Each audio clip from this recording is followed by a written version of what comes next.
உலக அரிமா சங்கத்தில் கடந்த 14 ஆண்டுகளாக செயல்பட்டு தற்போது மதுரை மாவட்ட மண்டல தலைவராக செயல்பட்டு வருகிறார். 17 ஆண்டுகளாக பல சேவைகளை செய்து வருகிறார். சொந்தமாக நிறுவனத்தையும் நடத்தி வருகிறார். உண்மையான உழைப்பிற்கு என்றென்றும் பலன் உண்டு என்ற வாக்கியத்தின் ஏற்படி அவர் வாழ்ந்து கொண்டிருக்கிறார். திரு ஜெயக்குமார் அவர்கள் வாழ்த்துக்கள்.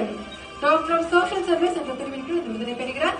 தற்போது Shaikh Abdul Shuaib, please welcome Shaikh Abdul Shaib onto the stage. Do we have Mr. Shaikh Abdul Shaib? Please step on the stage. Is now getting Doctor of Business Management, specialization in education.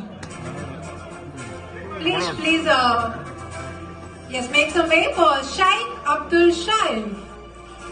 Having 3 decades of education development in business management, specialization development, schools, colleges and educations. Congratulations for the award. Is now receiving the award.